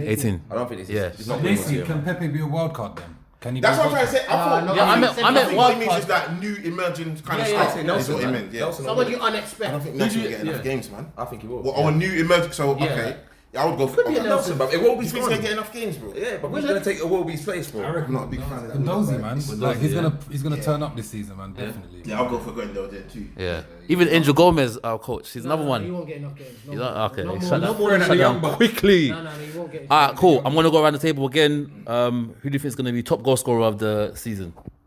I think Raheem Sterling. Ooh, Raheem Sterling. I'm willing to we'll bet P on that one. Kane. Kane. I think, like Nesi said earlier, in terms of Aguero, I think he'll be going for that this season. Who? Aguero. Top goal scorer. I'll say Aubameyang. Alright, so player of the year, PFA. No. I'm not saying. Who do you think is gonna be the best player? Like, in terms of, get me. That's crazy, man. Mr. Mount. This guy must be I'm gonna go Raheem again. I think Raheem's gonna have a fantastic. Who got it last year? He got young player. Van Dijk. Yeah, Van Dijk got the main. I think Raheem will get the the main award. Think about the main award. Yeah, Raheem's gonna promote himself to the main award this year, man. It's gonna shock you, but right.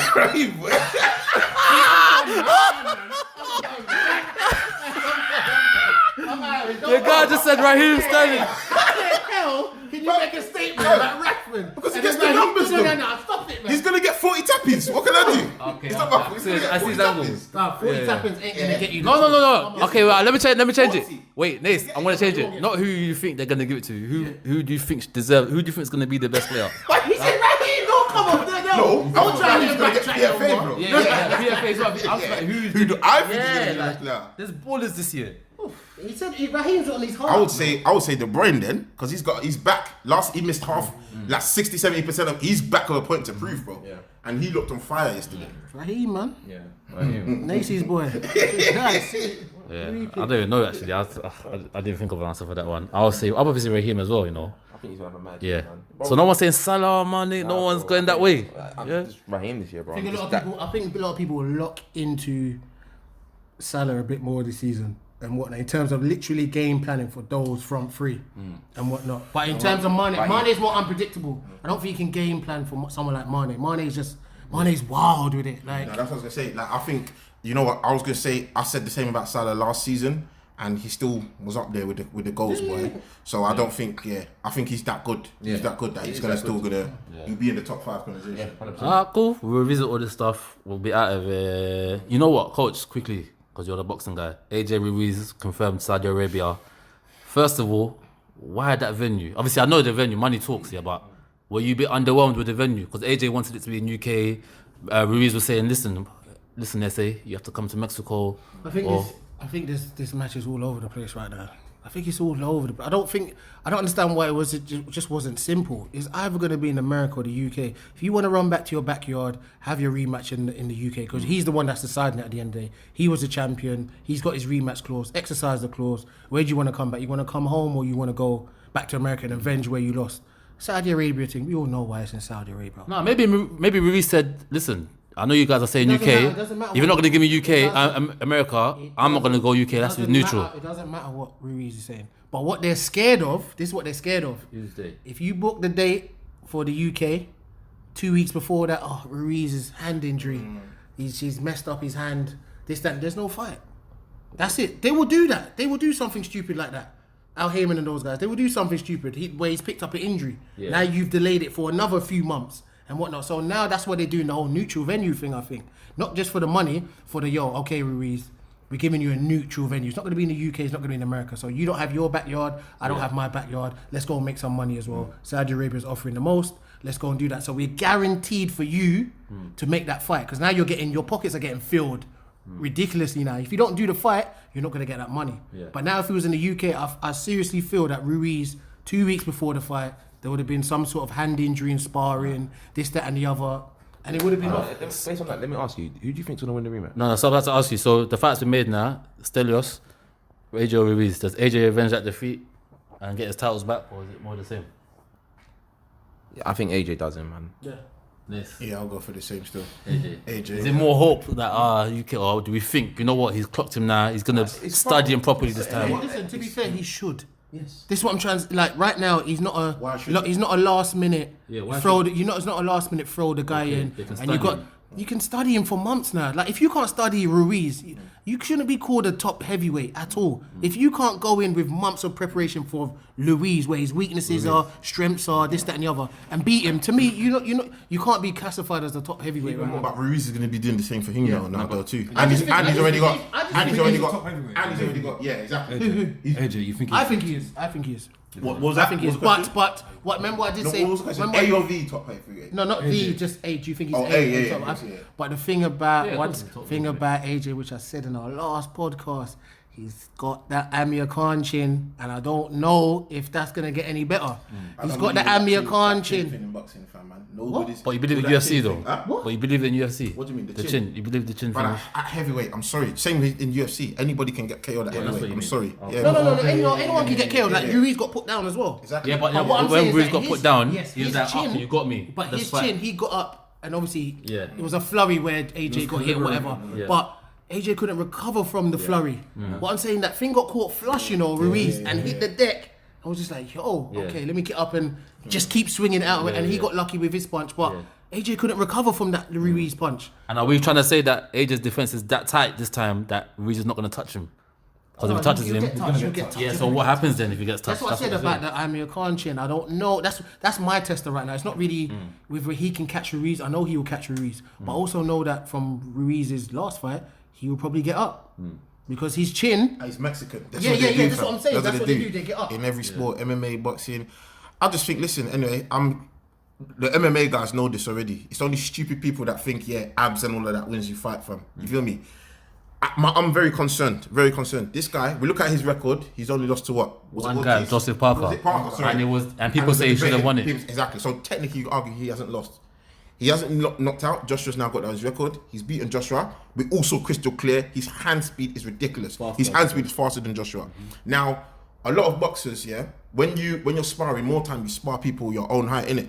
And I was watching one of Ruiz's interviews. He said he loves sparring. Fighting bigger guys. AJ said in his thing, he did not know how to fight a small guy.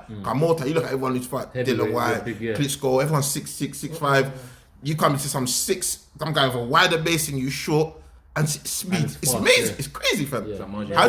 How do you train for that? Who do you find to mimic that? What other boxers out there like that, fam? Well, what I would say as well in terms of AJ, what I'm looking for in this fight is to oppose himself instead of fighting on the back foot. AJ kept on asking in the corner, should I stand in the middle and put for my jab? Robert Cracken was going, yeah. To me, and he kept on coming out and not doing it. Yeah, but the questions he was asking seemed like someone that was concussed. That's what he said in his interview. That was just trying to remind himself of something. He's trying to remind himself, what do I need? What's the game plan? What do I need to do? Because I'm seeing stars right now. You know when people are concussed, are asking you what's going on, right? They're like, yo, that just happened. What you don't remember that? No, I don't remember. So he's asking these because everyone was asking that. Like, yo, in the corner, why is he asking them sort of questions? What did I get hit with? What do you mean? You just got hit with a two-piece, Benjamin. Like, what do you mean? What did you get hit with? But he's concussed. This is what I'm saying. He's in the corner and he's only got 40 seconds to recover, and he's concussed. So for me, in this fight, he's got to impose his will. None of that fighting on the back foot that he tried. I don't know why he let Ruiz walk him down. But you know when you've been knocked out before versus someone, a lot of fighters, psychologically, you fight a bit more tentative. Are you sure he's not going to still be in the back foot? He can't now, though. This is what I'm trying to say. That was his mistake when it came to Ruiz anyway. He was always fighting on the back foot. No, because when he dropped him is when he came forward and got dropped. It was when he knocked him, he came out and started fighting him. When he was going on the back foot and he came out a little bit, that's when he knocked him down. Then he said to himself, what he always does, let me finish him. He had that thing in his head, finish him. Right? You can't even... And then so is he going to say, I'm going to fight on the back foot again? The majority of the fight, Ruiz was coming forward. There was never really a time where Ruiz is like, shit, this guy's 6 foot. He was just walking forward. But that's what I want to see from AJ going into this fight. He's got to... I don't think Ruiz will ever be like that, though. He's like one of them... That's his fighting style. He's a Mexican. He's going to put his head on your chest and he's... If that's what it is... I'm ready to go. AJ's not ready. Say that again? The thing is that I'm coming to win or I'm coming to get knocked out. They're not on all this points thing, really. They're trying to kill you. You feel me? If that's what all this counter punching, all that, let him go. Like George said, because that's what AJ is really. Fight on the back foot and counter punch. When he's got you hurt, then he's gonna try and kill. Like them man, they're precision artists. They're trying to look for open you up, make you open you up so you can. You get me? That's what it is. You get me? It's not all this. But whereas the Mexican guy, it's like more of the Tyson mentality. I'm gonna go through you, fam. You feel me? It's true. Listen, it's gonna be interesting at the end of the day. But for me, I think with the months of preparation, he should be able to finish. What happens if he loses? Cool. That's what I think. If AJ loses, if he loses, bro, what then? No. If he loses, where's he go from if he loses, he's now become. If he wants to continue boxing and get to the top, he's now become a slave. He will do what Al Heyman tells him to do. You will come to America. You'll come to Alabama. You'll come to Vegas. If you want these things, because straight away, once Ruiz wins, Al Heyman's going to set up the fight between him and Ruiz. Wilder, just knock him out and whatnot, so you can take the titles. Now you're on top of them. Undisputed. Now everybody's gonna come to America. You want some of this? We're not going anywhere. You come to us. And AJ's just going to be a slave to Al Heyman. That's what he's gonna be. Forget what Eddie Hearn's telling you. That's done now. You hold no weight right now. Cool. Al Heyman will tell you what to do from now on. It's all because of that fat prick, Big Baby Miller. He's the cause of this whole thing, man. Because AJ would have beat him, I reckon. Stew, man. Hey, Dillian White, man. Does anyone have any sympathy for him? Like, because they said he was positive, drug test was positive. Then the B samples came out saying negative, which means. To me, I think this whole thing's been a setup. Yeah. So that's what I'm trying to get at quickly. Isn't he cleared, though? WBC. So he's been cleared, but no, he's still on investigation, right? He's still under investigation. Yeah. He can fight tomorrow. Yeah. But the WBC have suspended him. Yeah. But the WBC are just trying to protect Deontay Wilder so you don't fight him as the mandatory. Yeah. That's why I think this whole thing's set up. But the only thing about Dylan, which obviously every interview is coming out with the whole, I can't speak about it because it's legal. Guys, we just want to know if you failed the drug test or not. No. So what I heard was that people fail, but then when the B sample, it doesn't even come out to the public. What I'm saying is why did his one come out? But with Dylan in the position that he's in now, he's the mandatory. To be in that position where the WBC have suspended you, you're an idiot, bruv. Because what you need to do is come out and just say, listen, I got tested the first time and it came out with, I got this in my system. This how I got, because don't forget, bruv, Canelo got caught with nonsense in his body as well, you know. 6 months later, he's fighting, and no, everyone's treating Canelo like he's the best thing since sliced bread. He done worse than what Dylan White did. He got caught A and B, C, D samples, all of them. Oh, I ate the wrong meat. No, don't give me that, Canelo. You got caught. But look at the way everyone's treating Canelo. So with the Dylan White thing, to be fair, the more he waits, the more it looks bad for him. But you can't talk legally. But this is my whole point in terms of going down that legal road that he did go down, because it really is public perception, yeah? It's public perception. Exactly. If you can fight next week, to the public, that means your test is cool. So why can't you just come out and say, listen, my A thing got caught, but they said this wasn't it. So we went back for the B sample to make sure that I was definitely cleared, and that cleared. Done. Yeah. The public's like, cool, okay, no problem. Yeah, man, I think they lined him up badly, man. They It's lined him mad. up. The They public, lined him even up. people that I know, just general fans. I didn't know why. I'm so disappointed in him, man. Because He they know did how drugs. close how hard Exactly. he's They worked messed up his to name. get to that position, and now you're in that position. Bruv, you failed a drugs That's test, what bruv. everyone had that reaction. Like, oh, he did it. Bruv. And now the WBC have suspended you, even though you can still fight. But they've done that just to protect Wilder, because they don't want Wilder facing. It's mandatory. What? They don't want him. They don't want that. All right, guys. It's been a very good episode. First one of the season. We'll be here again 38 times. Even 4, give me 5. Hey, listen. When you were shouting for Sterling, I had to take off my trousers. He took off his trousers. He was sweating. He thought, nah. I had shorts on. But yeah, he's got shorts on. He's got shorts. Rashford does to you. Yeah, man. Yeah, man. So we'll be here next week. Yeah, guys. Team Talk TV, love. TV, love. TV, love. TV, love. TV, love. TV, love. TV, love. TV, love. TV, love. TV, love.